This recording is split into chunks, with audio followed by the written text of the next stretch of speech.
Y'all, is this how my framing normally looks? Yes, bro. Yeah. Is it? Okay. I don't like that. Nnamdi, you've always been. I'm joking.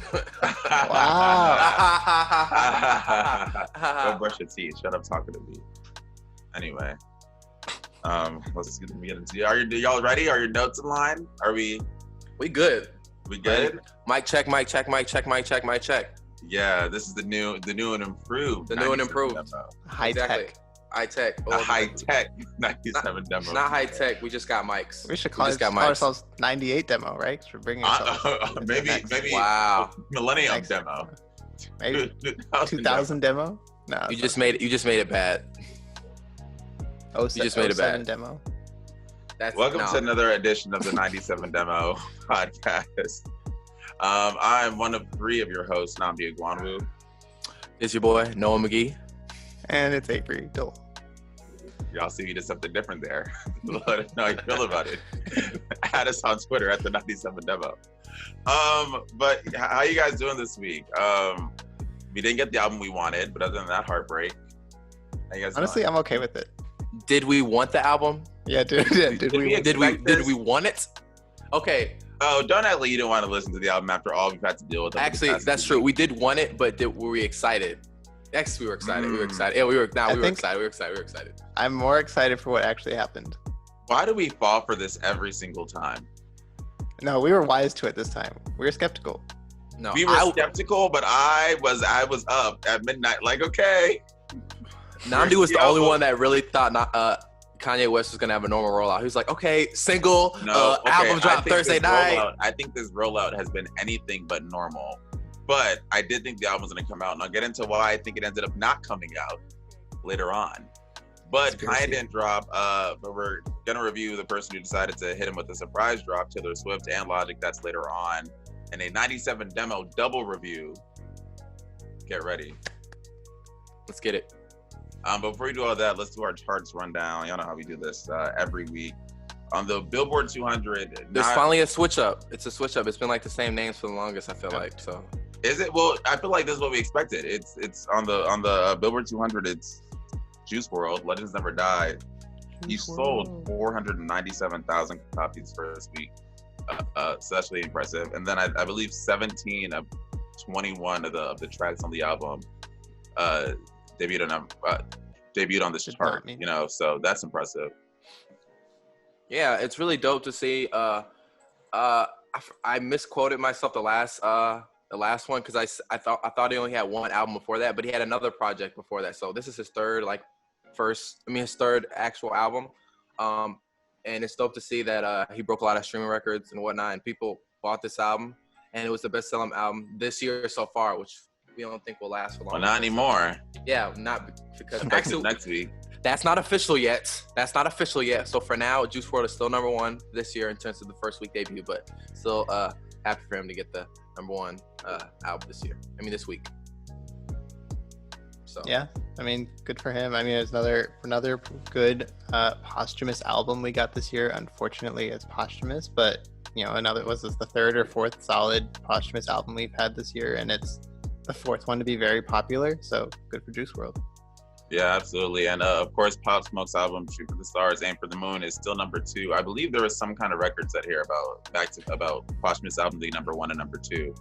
I think it's like the first time that's happened in a long time. I'll say definitely within the last 20 years. Absolutely. I think I forgot the stat, but if you go down to number 8, Avery, I believe there is one Summer Walker Life on Earth EP, which Nnamdi really enjoyed. I think we all liked it, actually. I think we all really enjoyed that EP. Yeah. It came out 2 weeks ago. 2 weeks ago, right? 2 weeks ago? Yeah. 2 weeks ago. You know the way Billboard does it is weird, but it came out 2 weeks ago. 5 tracks. Really enjoyed that. Really dope to see that EP get to number 8, which you typically do not see with EPs. But I think because of people really love Summer Walker, that ran the timeline when it came out. So it's really dope to see that at number 8.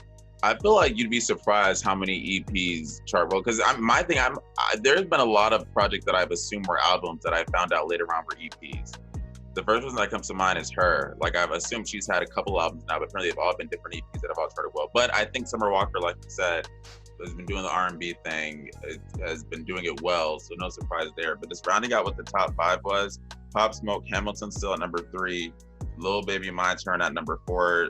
20 Weeks still sticking at the top 5. And then Post Malone's Hollywood Bleeding is not going anywhere. Almost hitting a year. 7 weeks out from a year. If you guys go down to number 10, I just like to discuss this also. Oh, actually number 11, Eternal Atake is at number 11. I'm actually kind of surprised it's this low considering a lot of people are considering it the best rap album or just album. Not rap album, best album of the year so far. Yeah. But it's been 20 weeks. I mean, that's not that bad. That's still surprising though, considering all the other big albums like The Weeknd and all that other stuff are still normally in the top 10 on the regular, and Lil Baby and stuff like that. Yeah. We'll hit a lull and it'll go back up into the top 10, I think. I think all the albums you see in like the top 10, top 12 have all just like kind of been there and have like kind of gone in and out as time has gone. Like Drake was in the top 10 for a while. Polo G has stayed in the top 10 for a while. After Hours been in the top 10 for a while. They just kind of all just jump places depending on the week. But not really any surprises though. Yeah. Rod Wave. You guys listen to this album? Rod Wave, I have listened to this album. He has a song that's on TikTok a lot. I forgot the exact name of the song, but he has a song on TikTok, which is not surprising that he's on this top number 13 on the album chart. So yeah, okay. We accept Wanna to move up because the deluxe release of his album, which we're discussing. And I probably all of Taylor Swift's catalog is probably gonna get a boost because she just has, I guess that kind of power. Absolutely. Jhené Aiko wait, is that album right there? Is that taking into account her deluxe, or is that going to come on? I don't think so. I think that's next week. I think it's next week. But that's at 43 for our audio listeners who we always forget them. That's at 43. Yeah. Yeah. Not really any surprises here. Over on the Hot 100, similar picture. I don't think there's anything too shocking. Rockstar still at number 1. Juice WRLD Come and Go number 2. That's the highest charting of the 17 tracks he has on the Hot 100 this week. What's Poppin' number 3, Blinding Lights 4, and then another Juice WRLD song, Wishing Well at number 5. So, are you guys familiar with Marshmello? Who is that? What kind of artist is he? He's the DJ. He's a DJ. He's a DJ. Got you. Yeah, I think he's in like that. Actually, I'm not gonna say that. I was gonna say in that like Diplo bag, but is he? He's in like that category of. I don't know. He's the one that wears the giant marshmallow. He wears the marshmallow for his eyes. Yeah. I got you. Yeah, it's interesting with this track. I don't know exactly what this means, but that's the single. That's not the actual album. That's because it's released as a single first. So that's the single that's charting, not the album. I don't know if that means anything. It's the same thing, but it's just interesting that's the single that's charting and not the actual album. I don't know. Wait, did Marshmello have an album? No, it's just on the album. It says Juice WRLD and Marshmello. It's on the album, but this is the single artwork. This is not the album. This is not the album that's making it chart. It's just the single. Yeah. So I don't know, but I thought it was Marshmello's, but it's Juice WRLD's album. It's just sometimes on Spotify or Apple Music will say like Juice WRLD and Marshmello, or It's true. Does it all? Does it Kendrick all and J. Cole, the same stuff like charting that. thing, regardless of what it? I'd assume, right? Like it all goes into the same placement, like where it goes on the chart. I'm not saying it makes a difference. It's just wondering. I'm just wondering why it's that artwork. I'm guessing that's the one that's getting the most streams. Similar to like the remix of Savage and whatnot. So, yeah. This Life's a Mess song, Juice WRLD and Halsey came up by 60. I don't know. I want to do the math, but it was 74 last week, and now it's number 9. Hey, man. Good for him. Another Juice WRLD song at number 12, Blood on My Jeans. Did y'all listen to that album? If so, were any of these songs like favorites? Does it make sense that they're all charting within? Look at all the songs in the top 20 alone. 12, 14, 16. Are you surprised? I listened to the album like once or twice actually. I was never like a big Juice WRLD fan, but I definitely got his appeal. And none of these songs are surprising that they're all charting right now, especially it being such a big streaming, because he was definitely a SoundCloud internet artist, I guess you would say, in quotations. So it's not surprising that all these tracks are charting in the top 30 of the Hot 100. Yeah. And look at number 22. On last week's, was it last week, 2 weeks ago, I had y'all predict where this Kid Cudi and Eminem song would end up, and it debuted at number 22. I feel like I said top 20 or like around top 20. I don't remember, but I feel like that's what I would say. One of y'all got it right. And I think one of y'all said 30, around 30, and one of y'all said around 20, I think. I think that was Nnamdi, because I definitely would say probably around 30. But Okay. we're both not still off. That's still dope to see. I'm still wondering if, because, you know, the rollout for that single track was a lot. So I'm still wondering if there's going to be more work coming out between those two artists. I know. There's a lot. I'm intrigued. I'd listen to it. There's a lot of like merch and stuff. And then like the name of the song too kind of just makes it seem like there's something more. We'll definitely still listen. We don't know if we're going to like it, but we'll listen. Yeah, for sure. So yeah. Yeah. Anything else exciting in here? And these Juice Not WRLD really, songs are everywhere. but I'm happy to see that the people are really enjoying his work right now. And you know, look at the box taking a dip though. Look at the box by Roddy Ricch taking a dip at 40. That was the biggest song. But that was number one for a while. Long time. But look, it went from 21 to 40. That's a big drop. Look at Life is Good. That was a drop too. Remember, Life is Good was number 2 for like weeks. Yeah, that's a big drop too. You see these tracks that came out late 2019, early 2020 that really started popping are starting to kind of fold over with new songs coming up this year that are taking over the summer. It's summertime, y'all. Summer songs are out, you know. Exactly. Speaking of, I guess what's gonna come out, as far as upcoming releases go, the only ones that I know I guess can kind of expect, Billie Eilish announced her new single, and then I don't even want to get into the person who's supposed to be is this an upcoming release? You know, is Donda coming one day? It's always coming. That's the thing. Someday. That's the thing about Kanye. It never comes on time, but it's gonna come. Mm-hmm. Well, Yandi never came. A whole different project came out of that. And Swish never came.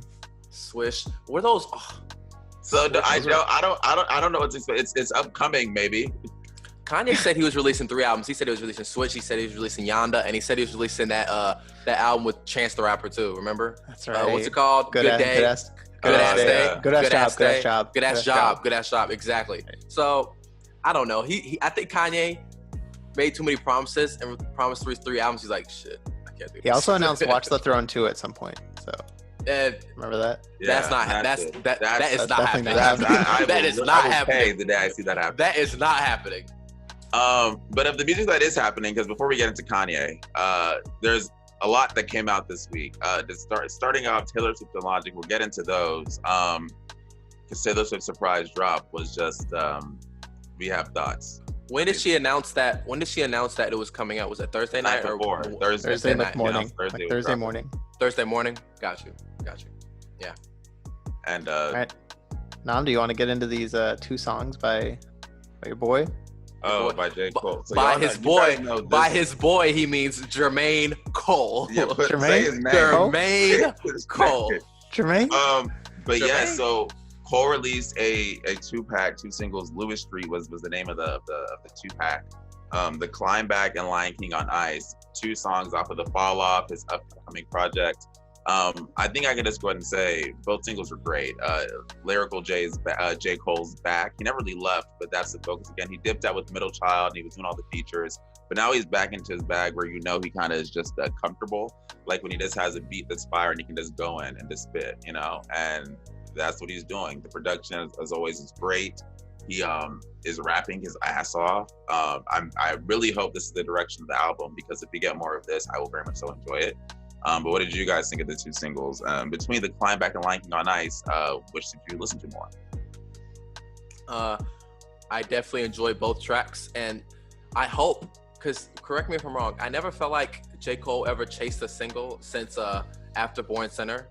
Born Center, he never chased a single.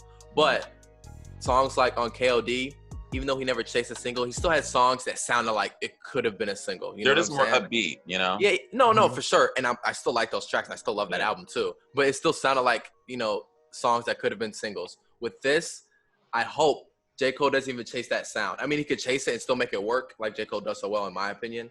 But yeah, but in short, both these tracks are super dope. I definitely thoroughly enjoyed The Climb Back, is that what it's called? The Climb Back. I thoroughly enjoyed that track a lot. So yeah, Avery, what are your thoughts? Yeah, I think I listened to them both about the same amount. Like when I listened to one, I just wanted to listen to the other one. Same, but yeah. They were both so good. I think my favorite of the 2 is Lion King on Ice, which I think is different from your guys' favorite, but both are amazing, and I can't wait for whenever he decides to come out with the album, because he didn't set a date. He said he's still working on it and wants to keep it on his own time right now. Yeah. We respect that. We respect you, Jermaine. Take your time.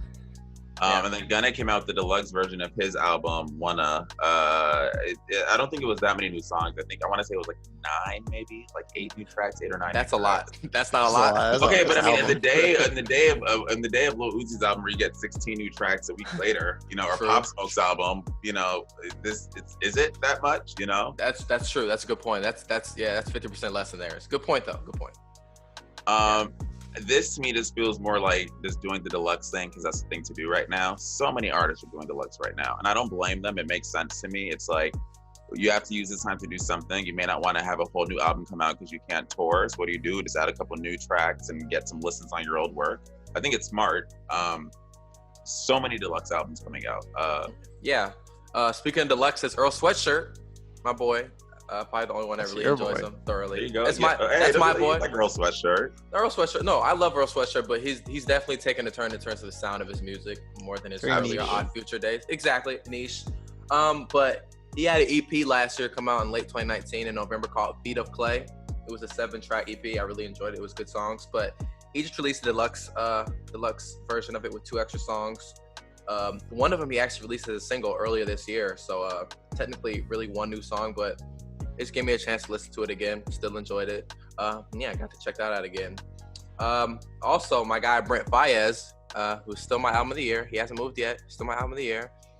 He released a album remix. Or in your album list? Album of the year, still. Ooh, okay. Still album of the year. Still album of the year. People are catching up on him, but he released a remix of F the World, Summer in London remix featuring 2 Chainz, which Avery pointed out yesterday. He fit extremely well on that track, which you really don't expect. So I feel like Brent Faiyaz is the type of artist that's going to start bubbling in the next couple of years, where people are really going to just pull him for features and whatnot. Yeah. Kind of like a 6 Lack Black kind of thing, just a slow rise, and people are going to be like, oh my gosh, who's this Brent Faiyaz guy? And I go through like a Ty Dolla $ign thing, where it's just he's on everything. That's the king of features right there. Ty Dolla $ign, what that makes better independent music. But yeah, exactly. Exactly. That was a good song though. The remix was good. The remix was good. Also, the Lupe Fiasco EP. Did anybody listen to that other than me? Was it just 5 me? tracks? I liked it. 5 tracks. Yeah, I listened to it once. It says House featuring Virgil Abloh. I don't know what that means, but yeah, it's this. Did you do the cover? Yeah, cover. Yeah, it's a better cover than, we're not gonna get into that. We're not gonna do that. We gotta look at that. But it's called House featuring Virgil Abloh. It's Lupe Fiasco and Kalen Ellis. Shout out to him. I'm actually pretty sure he's like a kind of small producer. So yeah, it's really dope. It was good, nice 5 tracks, really quick, easy. It was good. So good music this week. I didn't listen to Jaden Smith. Avery, you listen to that? Yeah, I did. I really enjoyed it. I don't think it's going to get received well because it's like the lyrics are kind of weird and all that, but like it's a fun, like summery sounding song. And if you release a summery sounding song in the middle of July, I'll probably like it. So went on my playlist, just something I can like mindlessly listen to and like, enjoy myself while listening to. So did you guys check it out? I know Nnamdi, you said you didn't, but Noah? I checked it out. I didn't like it as much as Avery. I didn't think it was terrible, but I was just like, it's cool. It wasn't anything special to me. Yo, do you know what song we don't have in here that I feel like they need to mention? Oh, I feel like I shouldn't connect it to Jaden Smith, but I have. It's the Smith thing. August Alsina's song, Entanglements, featuring Rick Ross. You're wrong for that, buddy. I'm sorry, we didn't talk about it. No, don't even discuss it. We didn't do that. Did anyone listen to the song? It is. No, I didn't. You listened to the entire track? Yes. It was fine. I don't know. It was fine. I was okay. Rick Ross was cool. It was fine. Why was Rick Ross? It was just petty. It was petty. Yeah. It was very petty.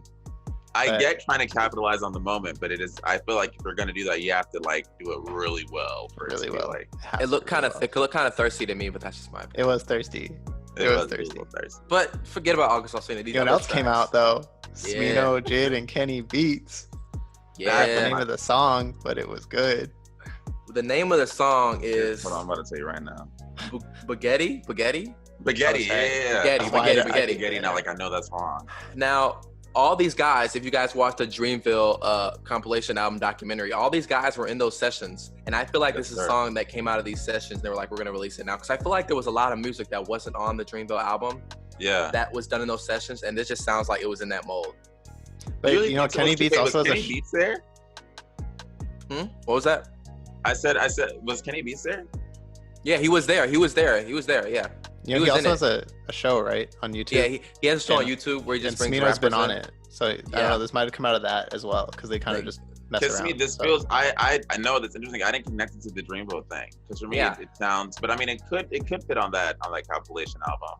Yeah, I mean, I feel like a lot of music that came out of that thing was not all on the project. You know, a lot of artists that you know, that weren't necessarily on the project had music that came out later with artists that were in those sessions, and I feel like it just connected. But that's just me. You're probably right. I mean, that was such an intense. It seemed like week of just them doing what they were doing. So Exactly. this, might have taken a while to come out, but Other music that we didn't get the chance to listen to, Ski Mask, the Slump God, he released a little single. I think that was shots at Donald Trump. I forgot the name of the track exactly. So I'll listen to that later. And Flo Milli, who ran the timeline these last couple of days, who's a rapper from Alabama. Have y'all had a track to listen to her?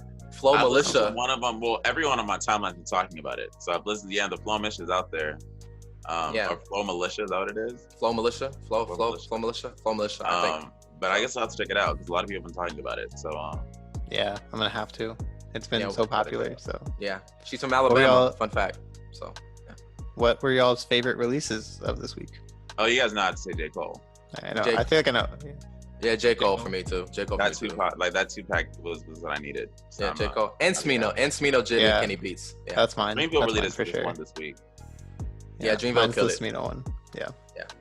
You guys, so I think it's time we talk about the elephant in the room. Not even the elephant in the room, the elephant that never came into the room. That's better. That's better. Yeah. That's a better analogy because I'm not going to say we fell for it again. I fell for it again. I'll talk for myself. I thought Donda was coming.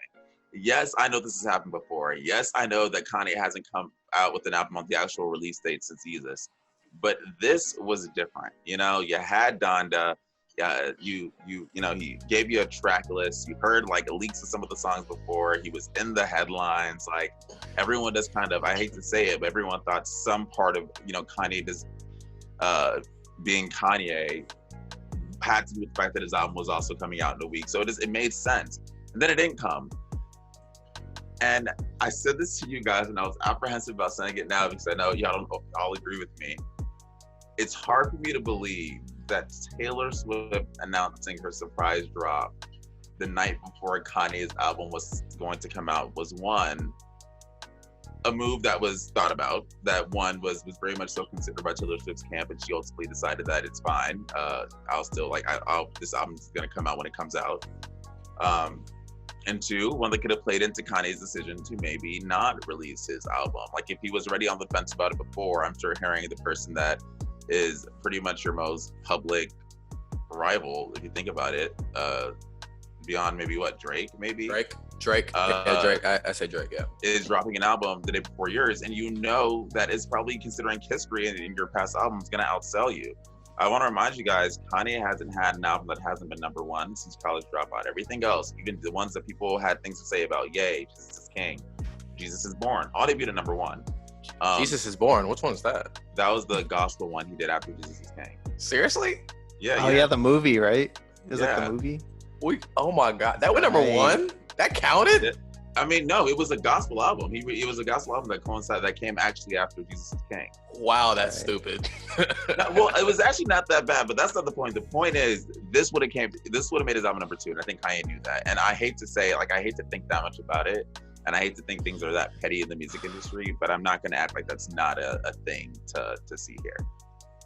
Yeah, I thought a lot about this, about you know, Kanye and Taylor Swift, about their, you know, budding rivalry, or you know, or pettiness rivalry, whatever you want to call it, since the Music Awards in 2009. Which is, when you look back and watch that thing, it's just amazing that happened, because it's so just amazing. cringy. Watch It's cringy. It's cringy, but it's pretty amazing. And honestly, that's kind of pretty dope that happened. Honestly, like I'm pretty sure a lot of great music came out of that. Honestly, Oh, for sure. that's No, true. it's like a moment in pop culture. it's a moment. It's It is cringy to work that, but a lot of great music and moments came after that. It's one of the So, biggest like turning points in pop culture we've seen over the last 20 years. Oh, so for sure.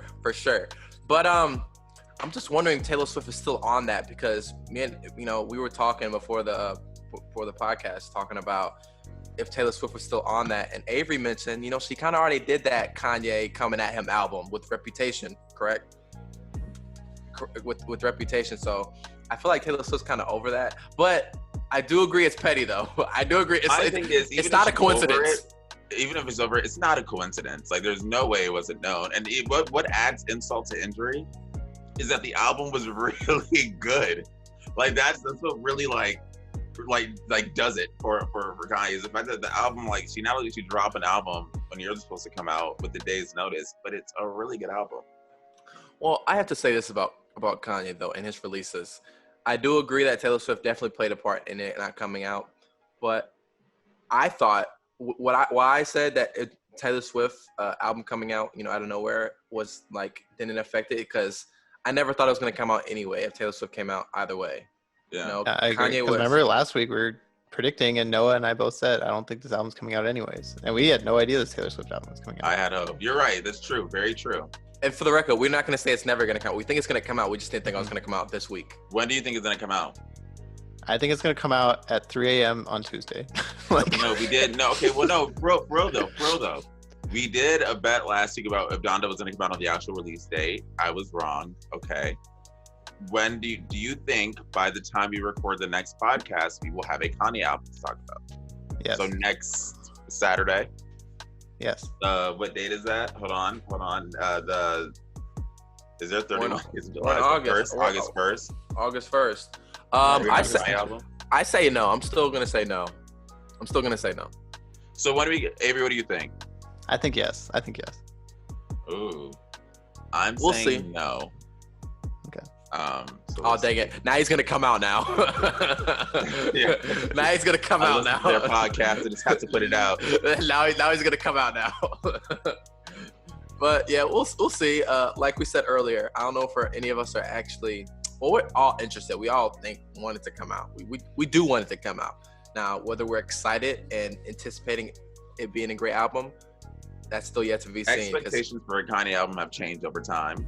Absolutely. But, still Kanye You're album. not excited for a Kanye album in the same way we would have been excited for a Kanye album 10 years ago.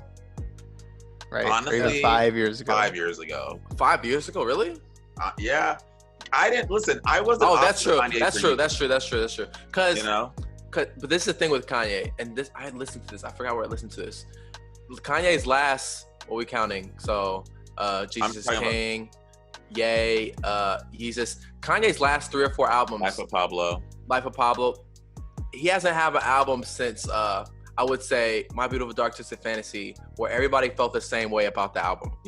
Like there's so much emotion that comes into Kanye in terms of people's thoughts about it and what kind of music they like. And wait, 808 was after, right? No, 808 was before My Beautiful Dark Twisted Fantasy. Before, okay. But even after Yeezus, we were like, okay, well, he tried it, and that's fine. Yeah, exactly. People were like, it's different, but we respect it. But looking forward to the next one. You know what I mean? Like we were still excited for Kanye music. It was right at Life of Pablo while he was touring where things kind of turned. We're like, oh, maybe this guy's not who we think he is. Exactly. And Yeezus, even though that's not my favorite, he still has great tracks on there. Tracks on there. So, but enough about guys, Kanye. The album we wanted, Donda, the album that came, Folklore by Taylor Swift. So we were gonna talk about one of them regardless. And since Donda's not here, Taylor takes the cake. So without further ado, Taylor Swift dropped Folklore. Avery, get us into it. Indie rock, alt pop, maybe. Indie pop. It's like a pop rock album. There's like one song on here I think is like closer to pop. But anyways, Taylor Swift announced Folklore like Thursday morning, and it got like set the internet on fire. Her fans went crazy because we've never seen Taylor Swift do something like this before, where she just drops an album or announces she's dropping an album. Usually there's all these little hints and all these little things that start happening. You start hearing rumblings, then a single comes out. Exactly. Yeah.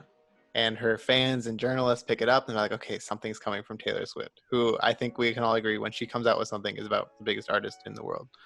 So, yeah. And so this was such a departure for anything that we've heard. This goes back to like one of our first like demo or like one of our first like test projects, our first test podcast we were talking about the effect that quarantine is going to have on the music industry. What are we going to get out of it?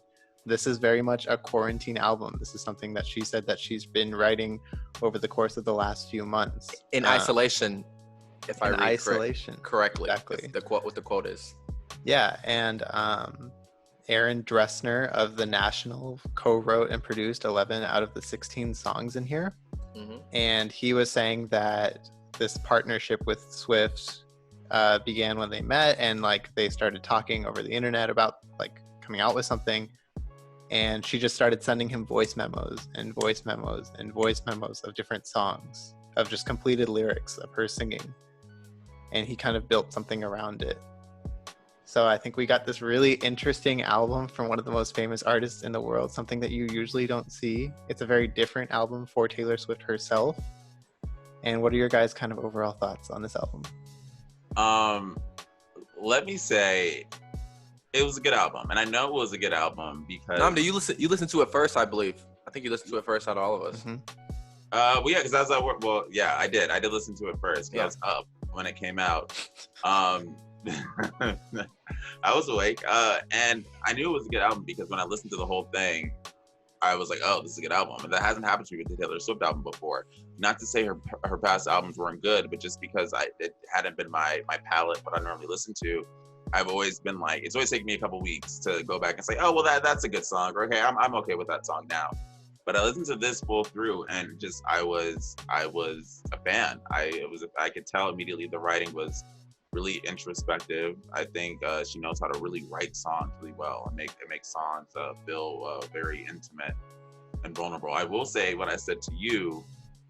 I do think part of the reason I was able to digest this album that quickly and feel that way about it was because an album we reviewed that came out this year previously, Phoebe Bridgers' album. And I say that because this sounded like Punisher. That was one of the first things I thought, like, oh, this sounds like that Punisher album. And I think part of the reason I'm able to go to this and enjoy it is because I listened to Punisher, and that on my first listen, I didn't feel too hot about. But after my second or third, I was like, oh, this is like a really good album. I'm not gonna, that similarity exists, you know? I think Taylor Swift did a really good job, but you know. And didn't the Aaron say the name of the guy, Avery, who you said worked with Aaron Dressner of The National. Has he collabed with Phoebe Bridgers before? I feel like I read that. No, I don't think so. He might have, but nothing from what I read. I'm walking that back then, and I will try to go on. Know what you're. Yeah, speaking of Phoebe Bridgers, check out episode 3 of the 97 Demo podcast. There you go. We speak to somebody who interviewed Phoebe Bridgers, and we reviewed that album. So check that out if you like listening to that. But yeah, back to Taylor Swift. For the record, I've never listened to a Taylor Swift album full through. Every song, every track ever in my life. I don't necessarily hate Taylor Swift.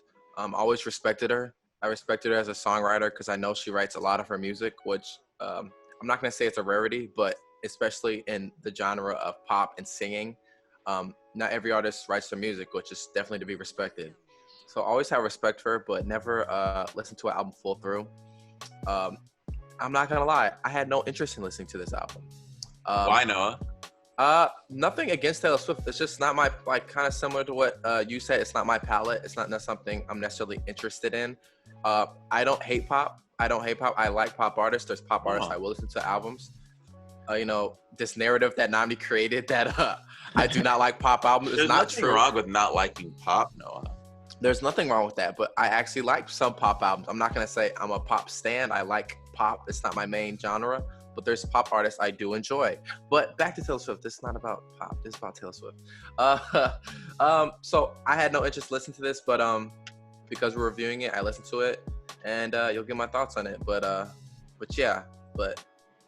I definitely Phoebe Bridgers, similar to what Nnamdi said. Phoebe Bridgers definitely, I guess, would say prepared me to listen to this kind of album. And it's kind of interesting we did this because when we listen to Phoebe Bridgers, I don't think we expected to do another album like that. And this is almost like a similar type album. Like, even though she's a pop artist, it's the same type music. So it's interesting to hear. This is such a departure from her last album musically. I know you didn't listen to it, but Nnamdi, you did. And it's like I listened to Lover. Yeah, that wasn't for me. See, I loved Lover. And Lover is like such a glossy pop, like just pop infused album. And it's about her boyfriend, right? And like, it's just this really happy, exciting album. It's got some really poignant songs on it. And so I was kind of, I don't know why, I was expecting kind of something similar here. And this was like the exact opposite. And it was kind of, like you said, more introspective, a little slower. Obviously, a lot of the songs are very personal to her. I think her writing is incredible on this album. And I think, I think her journey through the music industry has kind of impacted how we view her now, in terms of she grew up at this time where she was very young when she began, and she came up around the same time as like, One Direction, Justin Bieber, and all these guys who kind of had these like cult internet followings. People have listened to him since we were like, it's our age people that listen to her since we were younger, right? And maybe that, you don't expect someone to grow into their own musically as they grow up, as well as someone like Taylor Swift did, if that makes sense. Like, she's very much a product of the internet, right? Well, that's the thing I respect about Taylor Swift. Like you said, her fans have grown up with her. So I know when a lot of people think of Taylor Swift fans, the people that aren't familiar with her or, don't necessarily care, like people like me. I mean, I no disrespect, but, people might think some little girl that's listening to Taylor Swift that's like 9-10 years old, but Taylor Swift, I don't know exactly how old she is, but her fans that are probably listening to this are probably around our age now, between like 20 and 25, 27, that's probably her age group. So it's no surprise that now that, as her fans are maturing, she's maturing and her music is showing that. And this, I feel like, is an example of that. Because when you listen to this, it's not like I said, we spoke about this earlier. It's not a poppy sounding album. It's not, she's a pop artist, but it's not a poppy sounding album. There's one song, I think I know what song you're talking about, Avery, that sounds a little poppy.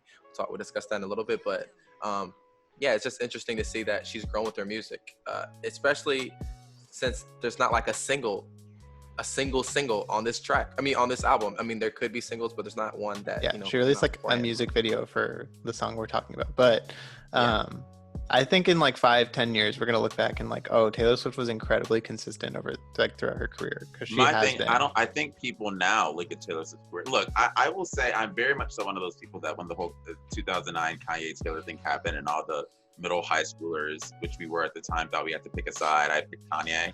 And that just shaped my view for a generation of Taylor Swift. This is the album that snapped me out of that. I've always acknowledged Taylor Swift's talent, though. She's always been consistent. Absolutely, I agree. Look at this, the fact that she's been able to produce the quality of works that she has consistently. Even when I wasn't listening to her country music, even when I didn't listen to the pop music, I knew that Taylor Swift was doing a good job. I didn't have to listen to know. She commands her craft really well. And that's what this album pointed out for me and highlighted is just the storytelling. She literally says, I think in her release, she was like, this is all songs about people that I've never met. Like this I was in a lockdown, my imagination went crazy, and this is what came out. And she produces a really strong album that's cohesive, that's put together well, and that has songs that I think managed to stand out. And the features were good too. Bon Iver, I think that's the only Bon Iver. Yeah, it's really the only feature on the whole thing. Bon Iver. Yeah, let's get into the music. Let me go first. I know I'm not usually the first on these type of releases. Okay, guys, relax. Yo, he texted us this morning. He's like, guys, I have some songs I like on this album. Hey, chill. I did. So when I first listened to this album, album kind of dragged to me, to be honest. I wasn't really paying attention to anything. I wasn't paying attention to lyrics. I heard the music a lot. Pretty much guitar on every song. I would say there pretty much is a guitar on every song. And every song at first sounded the same to me. But as I went through the album second, third time around, there's some songs that really stood out. I would say my first one that stood out off rip was Cardigan. Really, really enjoyed that song. And that's really, the single, right? Is that the one that actually? Yeah, it's like if you're gonna consider a single from this album, it's gonna be that one. Yeah, exactly. That track really stood out. I really enjoyed that track. After that, Exile. I really enjoyed that track. I really enjoyed Bon Iver on that track. I feel like there was a little, harmonizing with them together, with the melodies and whatnot. I really enjoyed that. My Tears, Ricochet. Also enjoyed that track. Good one. That track was really good also. August, another good track. Kind of similar. I know this is kind of weird. This is a totally different album. But Tyler, the Creator, has a song called November, where he considers November the best time, in his life. And I kind of consider August that kind of similar type track. Like she's kind of looking back at this good time that was going on in her life at that particular month or time. You can correct me if I'm wrong, but that's how I took it. And then Mad Woman, which I don't know. Yeah, I don't know who that track is about, but I think I read something. But she is definitely talking about a relationship we had. Not necessarily like a romantic relationship, but sometime relationship she had with some people. I know I've read up a little bit, but I know she's coming at some people that she's worked with, people she's management and whatnot. So she's coming at some people on this album. So well, she went through a very public dispute over her masters. That's right. What's his name? Yeah. He's management for a lot of people. I forgot his name. Scooter Braun. Scooter Braun. Yeah, but those are the tracks that really stood out for me, especially. So no, I wanna say something really quick. It's definitely Bon Iver. Okay, it is Bon Iver. Is it Bon Iver? Bon Iver? Bon Iver. Bon Iver. Bon Iver sounds better to me, so I'm gonna say Bon Iver. Don't tell that man how his name should sound, but back to the album. I agree with everything you're saying. It's really pointed to the writing. I mean, it's the same thing. It's the writing for me. That's what does it for me. I've noticed that regardless of genre, I'm big on writing, and I will always give credit to the people who can do it really well. What were some of your standouts? With You, I like Cardigan a lot. Exile, I think, is one of my favorite songs on this album. I agree. That's my favorite track. I like The Last Great American Dynasty, but she said now she wrote about the some rich family that's living in their house. I forgot the lady's name that she was actually writing about. Rebecca Harkness. I like that song a lot. Another song, I like the last song a lot. The one song I downloaded, so that's how I know it's real. Hopes. Don't know why that did it for me, but love that song. The last song on the album. I like she's good at writing, but this has got me more than Lover did, and more than, honestly, to a certain extent, 1989 Reputation did. I don't know why, but this is the one that for me was like, okay, Taylor. This is like, to me, this is such a different album than 1989. 1989 was like hit after hit after hit. Like it was style, and then it was like every single that you would probably think of Taylor Swift for now is like they're all in 1989. Do you think this album shows growth from 1989, or just a step in a complete new direction? I think we can all agree she faces a lot of like unfair scrutiny in her career, and has ever since probably like 2009. But even like, all the country music fans who were mad at her for going pop, and then all the Kanye fans who go at her just for being Taylor Swift. And I think she kind of sheds that here. Even Reputation was the big album that kind of lashed back at everyone, right? And then she even had a song on the last album called The Man, where she's talking about how, if she was a man, she wouldn't get all the scrutiny that she gets now, which is fair. So I think this is like such a more grown-up album for her, where she's kind of like, okay, like this is my thing, this is what I created. Avery and Nnamdi, correct me if I'm wrong, this is her most emotionally mature album. I think a lot of people would argue with Taylor Swift's older music. Now, correct me if I'm wrong. What people argue is like, oh my gosh, it sounds like she's crying all the time. She's whining. She's always crying about a guy that broke her heart. Get over it. And now this sounds more of a, not whining, but kind of like she sat down with a therapist type thing. Like she was like reflecting with people about like, hey, these are my thoughts. I'm not going to sit down and whine about it. I'm just going to tell it how it is. This sounds like her most emotionally mature and honest. I'm not saying I think that's one of the things people like about her, is that she's honest. But it's definitely her most emotionally mature album. It sounds like it to me, at least. And let me so I have my god sister's a Taylor Swift stan, and she's texting me her takes that she wants to just throw into the pod. One thing she says is really important to note about this specific album is there's some stuff on the album that's referential to her earlier work. And she says that even though people are saying this is such a step in the new direction, she always drops Easter eggs that people can connect to some of her earlier previous works, which is really creative on Taylor Swift's part.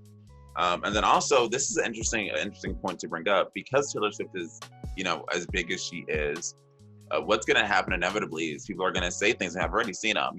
Taylor Swift, goes into indie rock and puts it on the map. And Taylor Swift has the best-selling indie rock album, indie pop album, or alt album in X amount of years.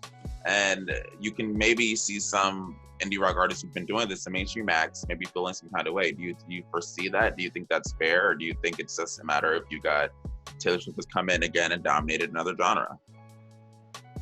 Yeah, Avery, I feel Yeah, like why you're the not? most educated to speak on that. I mean, if anyone can do it, it's her, right? Like, I mean, Yeah. she's such a talented musician, and we've known that her whole career.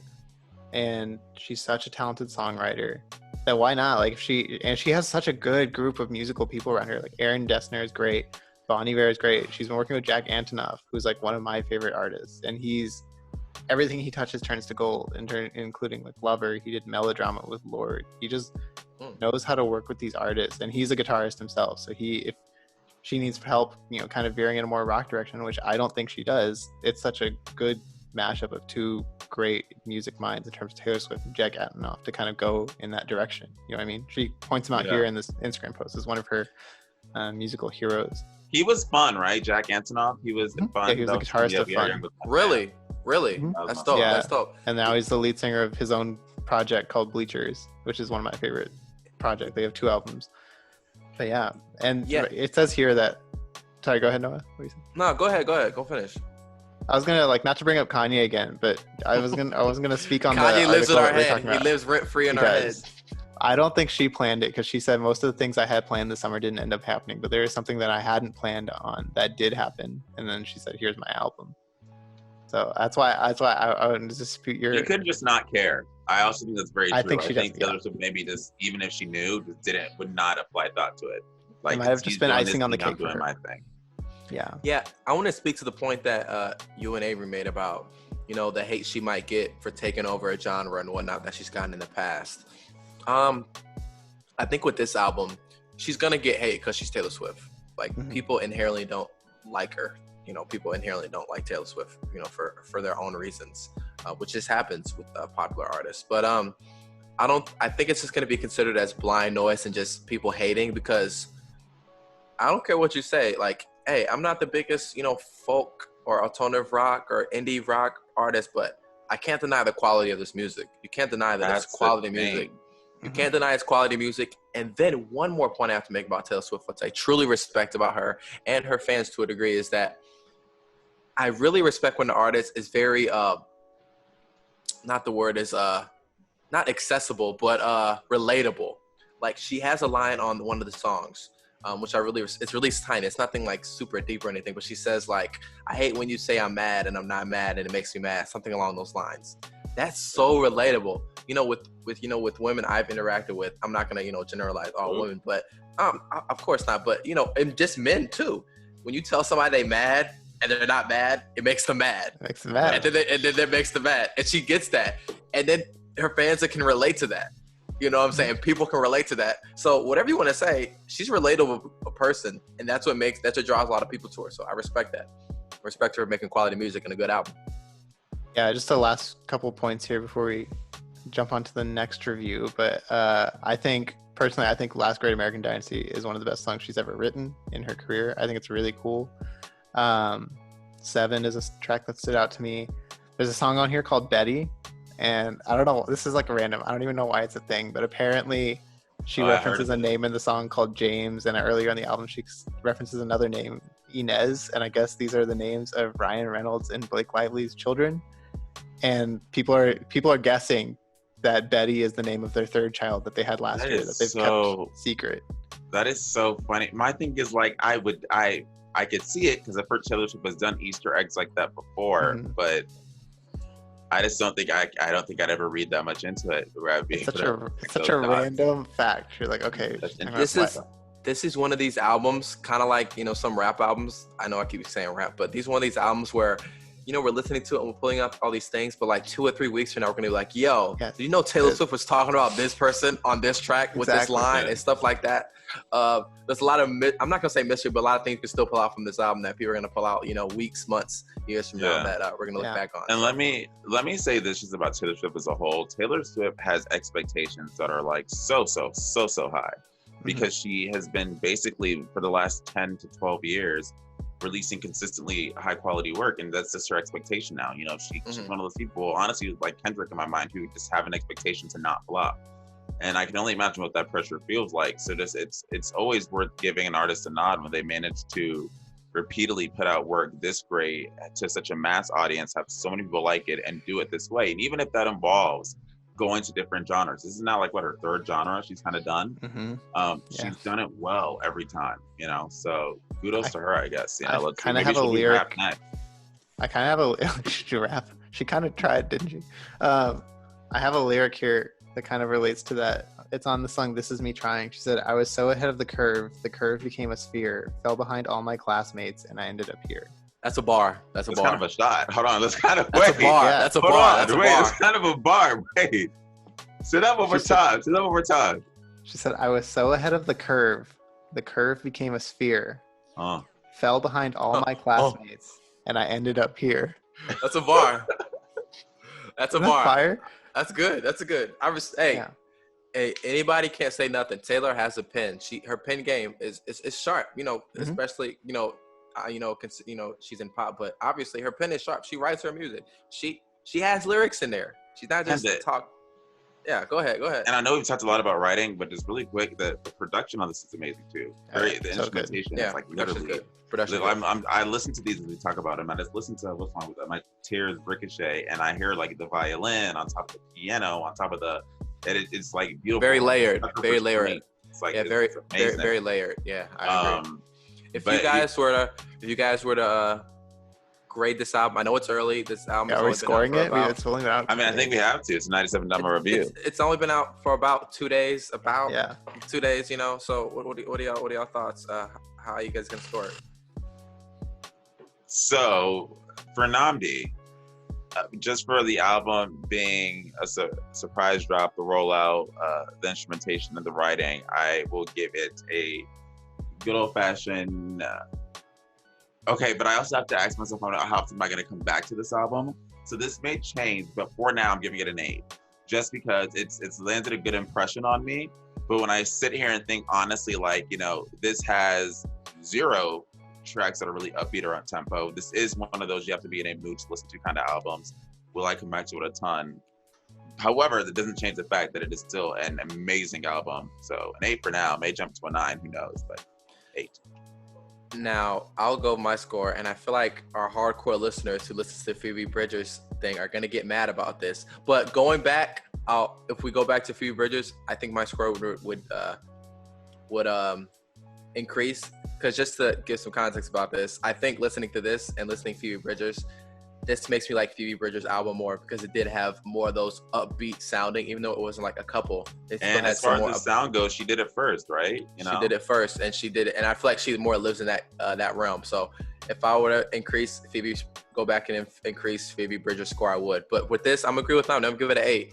Or maybe a 7.58, because like I said, nothing against her. I'm not gonna go back to this. I'll just say that. But I'm not gonna give it a 5 or 2 or 3 or 4 because I thought it was trash, you know, just because that's not the kind of music. I'm not gonna disrespect it like that. It's not the music I'm with or like naturally into, but the music is all quality. It's music good, and I can see people that love indie rock, such as Avery, really enjoy this album, which he does. Yeah. I feel like since y'all gave 8s, I was gonna give it 8 too, but I feel like I need to bump it a little bit. I'm gonna go 8.5. No, that's okay. No, I'm gonna go 8. I think I like 8.5. If we're doing halves, I like 8.5 because I think I gave Phoebe Bridgers a 9. I don't think I like this yet as much as I like Phoebe Bridgers, but I think 8.5 is good.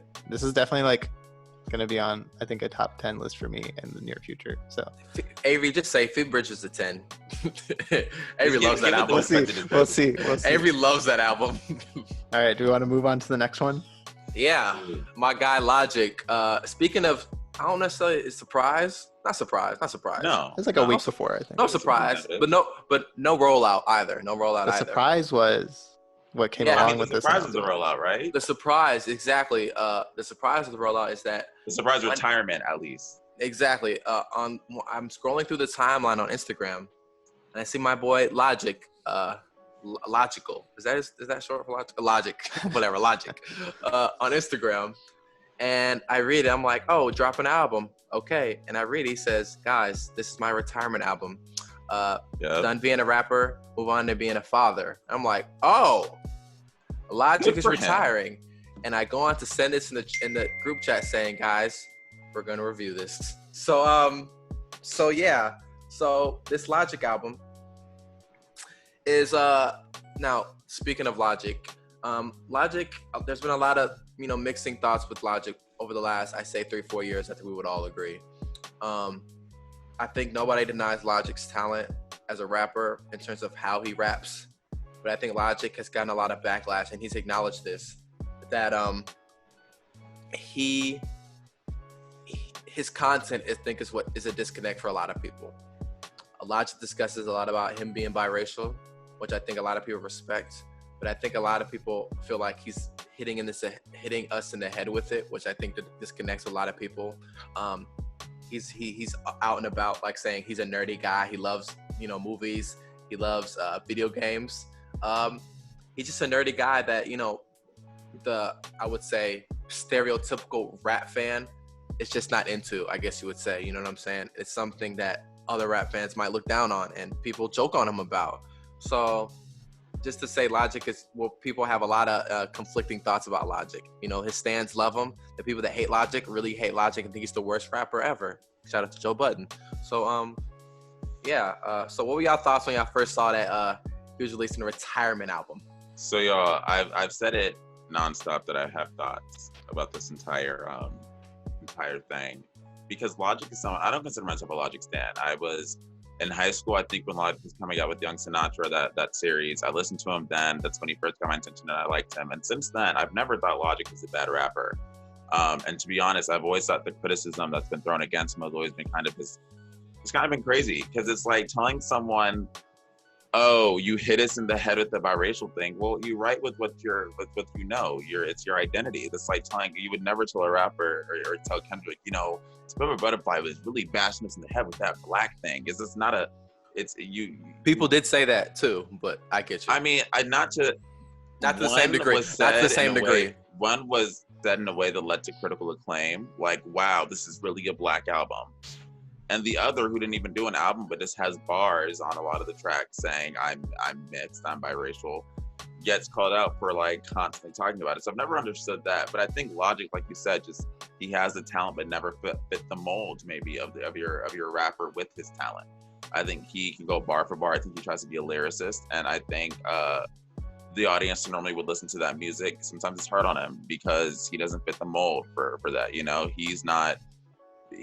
People wouldn't see him at the same light, I think, as your Drake or your J. Cole. He's more the nerdy, more the introverted rapper, the shy rapper, the one who's okay with talking about mental health and his emotions and suicide and marriage, how the industry is hard, and how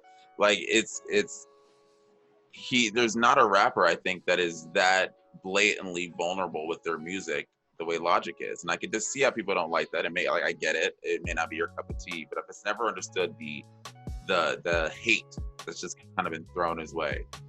Absolutely, I agree. What about you, Avery? Your thoughts?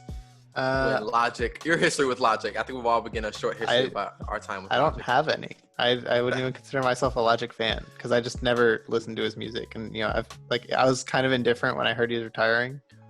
I was like, dang, that kind of sucks, because you don't want to ever see someone like when they're young. Crazy. That's crazy. No, you don't want to ever see someone like young kind of retire, but I think he did it for cool reasons. But I was indifferent about this album coming out. That was cool. I was like, okay, I'll listen to it. I think the last Logic album I listened all the way through was Everybody. And so, yeah, I mean, I enjoyed listening to it, but again, I would never consider myself a Logic fan or a hater or anything, just kind of indifferent towards him. Yeah, absolutely. Logic is only 32. It's pretty young for retiring. I think we mentioned that. So getting into this album, I would say I have the most history with Logic. In high school, like Nnamdi, I love those Young Sinatra mixtapes. I love Logic. And his first album, I still really enjoy, Under Pressure, which is his first studio album, which is why I'm kind of interested. I'm really excited about this album in particular, because this is a callback to his first album, which is No Pressure, which in my opinion, is his best work that he's come out with. Full circle moment. Yeah, full circle moment, which I really enjoy. So just starting off with we're not going to go track by track, but the way the first track came in with the little radio voice, that's a callback to his first album, where he has a voice basically narrating the whole album, which is a callback to another album, Tribe Called Quest, Midnight Marauders, which they do that, but he actually names the girl in these albums. So I really like that. I was like, it's Orson Welles doing the voiceover, right, in this one? Yeah, I think so. Yeah, I think so. So wait, no, you're talking about like the they're like this alien is voice thing. yeah, they're like this is Logic's first, you know, that thing. Yeah. Yeah, exactly. So I really enjoyed that. The first track that stood out to me was GP4, which stands for Growing Pains 4.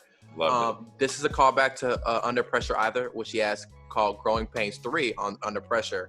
He actually mentioned that on one of the tracks. He said something, they're shooting outside, and then you hear a guy in the background going, Growing Pains 3, which is actually a callback to his first album, which I really enjoy. That's what really, it really is nostalgic for me, because at the time in high school when this came out, I remember I had me and a friend, I was like, yo, this Logic album is crazy. And we were considered weird too back then. I remember that. Like, this is like what, sophomore year? Like, actually it was like junior. Maybe? It was actually it was later than that. That was like his mixtape, but then it was like 2012, 2013. Oh, I was talking about Young Sinatra. I remember when that came out. I had a friend that was a stan. Absolutely, yeah. But when his first album came out, Under Pressure, it was like 2013, 2014. And I remember like, oh my gosh, this is crazy. And at a time in my life, I really enjoyed that album, and Logic meant a lot to me. And he mentioned Growing Pains 3 about it. And I really enjoyed it. I don't want to take up too much time, but another track that stood out really quickly, Celebration, which I think is still my favorite track on the album, honestly. I really enjoyed, he was going in on that track. I really enjoyed that track a lot. Silas, whoever that guy is, Shout out Silas, whoever he is, he sounds like Isaiah Rashad a little bit. I don't know. His voice kind of sounded like him. I thought it was him. I was like, did he get Isaiah Rashad on here? But it's like a Kanye sample too, isn't it? Yes, that's right. That's right. Yeah. That's right. See, which is also I like about Logic. The people that inspired him, he wears on his sleeve. Like even in his live stream, he says, "Shout out to Tori Imoa. Shout out to Kanye, shout out to Kendrick, all these people." Even on GP4, he's talking about Erykah Badu and Jill Scott. Notorious B.I.G. and all that stuff. Exactly. So yeah, those are some tracks that stood out to me off rip. But what about you guys? I think the ones that stood out to me were GP4 for sure. Like that was just a really cool song, I thought. I don't think it's necessarily like the best song on the album, but one of my favorites was Perfect. I thought it was really cool. Perfect. That's one of the songs I don't like.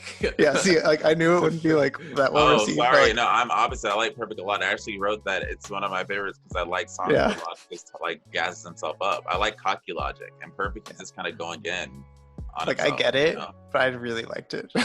Like I get why you wouldn't like it, but like I really liked it. That's the first track, because to me the first 6 tracks are impeccable. Every song is good, but 7 was like, it was like you're on a roller coaster. Perfect a lot.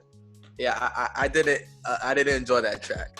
But the track before that, Soul Food 2. That was great. That was a nod back too. That was a nod back too. He had a song called Soul Food, and he actually samples the original track. He samples the original beat on it. It's basically the same track with just the girl singing more on this particular track.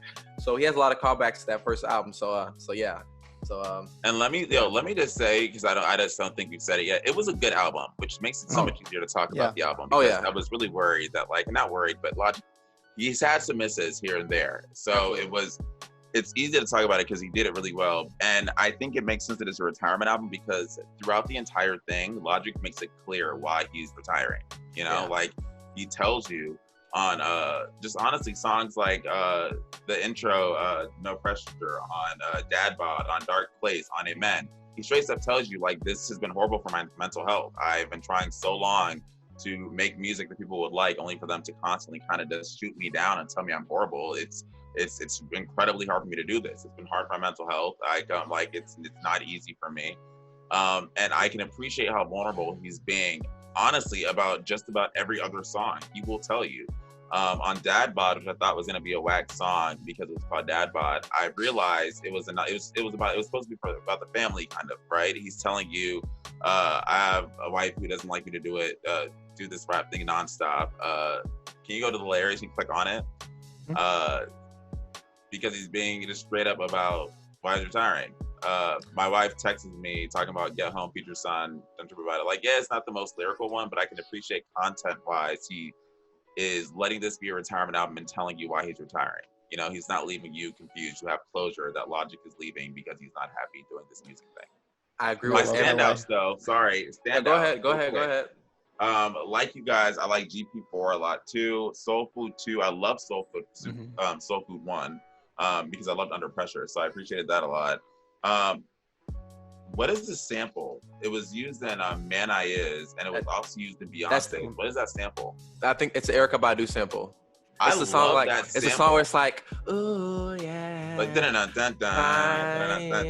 oh, that too. That's a different sample. Yeah, I don't know that. That's what I'm talking about. I love that sample, and Click on that. I'm trying to figure out where it's from. Yeah, this is Man I Is. Click on Man I Is. It usually shows the sample. Tarika Blues, 1977. There we go.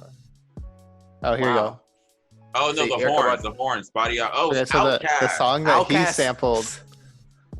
sampled, sampled Erykah Badu. Exactly. And yeah, but I'm talking about the horns. The horns are Outkast. That's where I knew. Spodiope Dopalicious by Outkast, which is I believe is on Atlanta. Outkast's Aquemini album. And then I love the production on Heard Him Say. That was like another. That was a good one too. Writing down another Kanye callback. Exactly. Say, which there's also like, more in Five Hooks too, right? Yeah, it sounds like Kanye's favorite album is Late Registration, which is also my favorite album. So it sounds like it. But nah, I definitely agree with everything you said. Man I Is also definitely stood out. It stood out to me because the first thing I thought about, I told this to Nnamdi, was J. Cole's Too Deep for the intro, because he samples kind of the same sample. And J. Cole, I mean, Logic has come out multiple times saying J. Cole's a huge inspiration for him, and he's one of his favorite artists. So definitely enjoyed that track. I want to comment on Dad Bod really quickly. Nnamdi, I agree with everything you said about, I really like the content. I get it. I just didn't like the track. Yeah. The songs where he was really talking about his kid, I didn't. Okay, so it was Chance vibes, right? But he says that in the song, like, I love my wife like Chance. Yes. Yeah. So like Dad Bod and A to Z, I get it, guys. But the A, B, C, I was like, I couldn't take it seriously. But he did it well. But it just wasn't my vibe necessarily. Celebration was fire, though. I do agree with you. I think Open Mic Aquarius too. I like that. I like the break that happened in that. Yeah. Is it just honestly, okay? So I haven't listened. The first 6 songs are all really good. Yeah. And I like Perfect. I'm sorry, first 7. Go on, Avery. Yeah, Avery, what were you gonna say? Yeah, I haven't listened to Logic this intensely before, but he has a very like Q-tip quality to the way he raps. Is that just me from A Tribe Called Quest? Yeah. Like there's something about it that just really reminded me of Q-tip.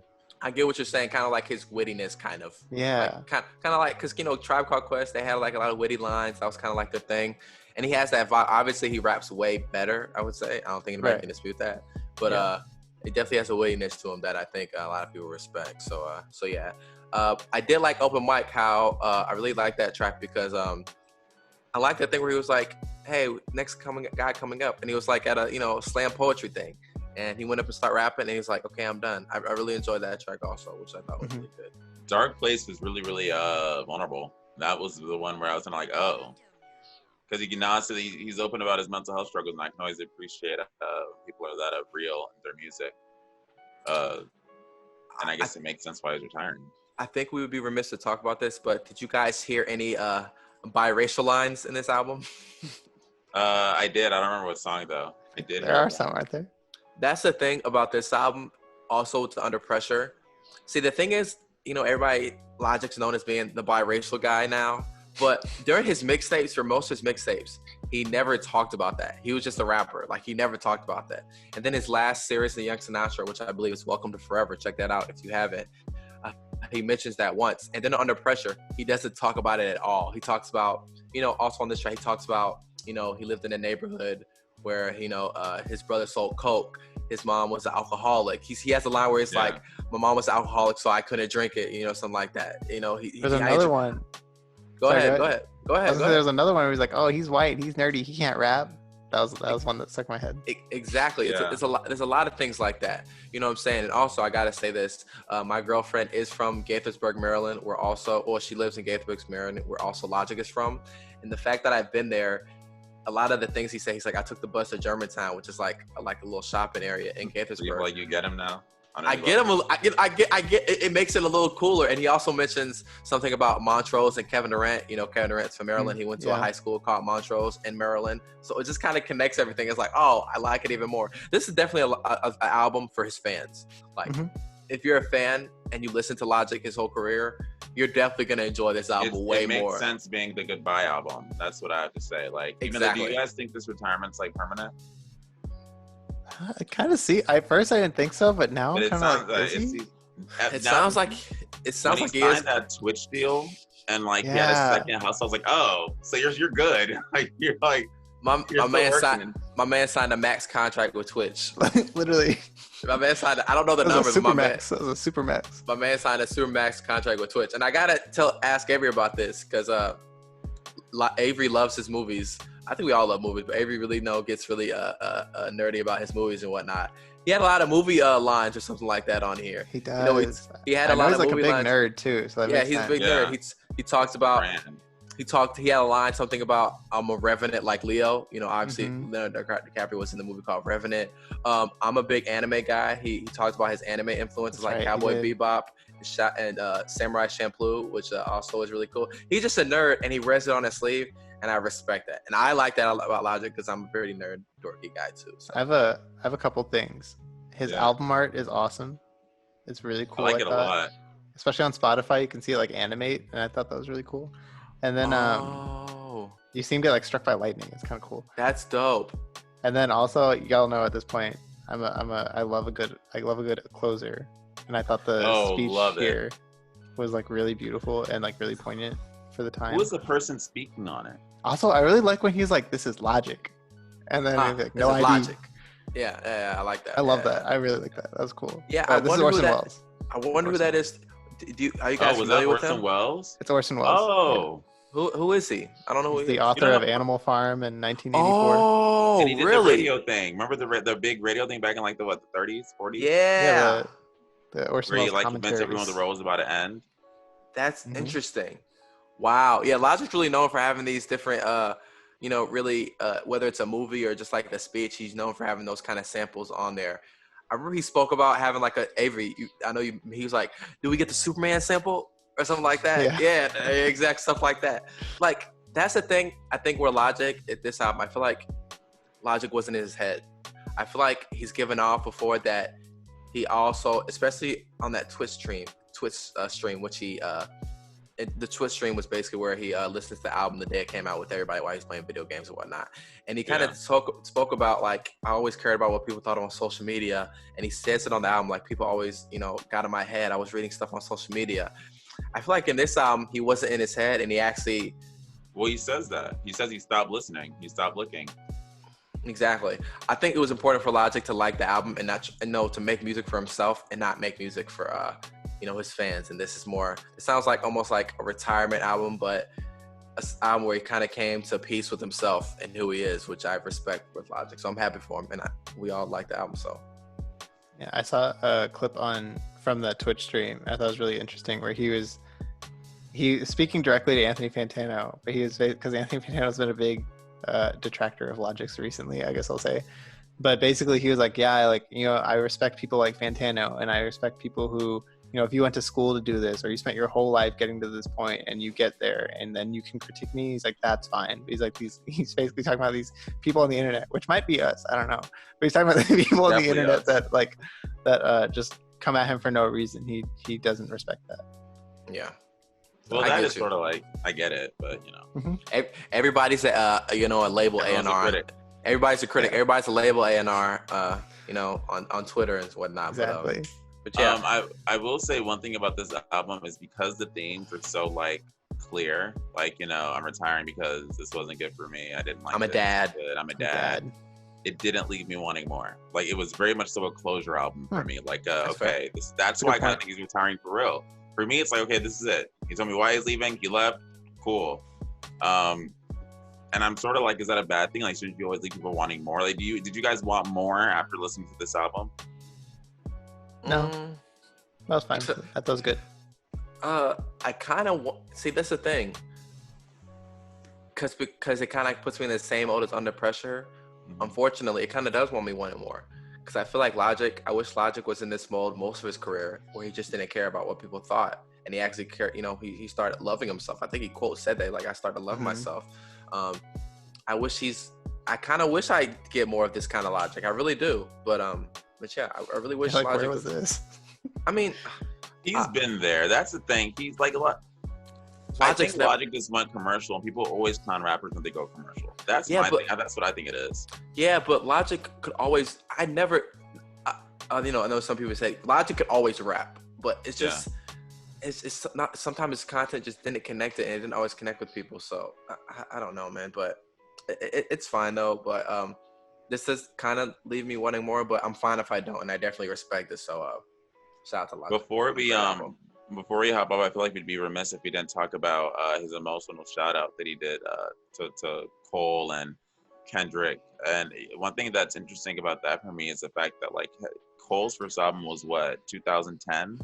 Logic's Young Sinatra was 2011. They came out relatively around each other, but Logic says that Cole and Kendrick are really big influences who have helped him, as well as there were so many other people. I know I'm not mentioning nearly all the people that he shouted out. He said A$AP Ferg. He said Drake. I'm pretty sure he said Drake too. Did he say Drake?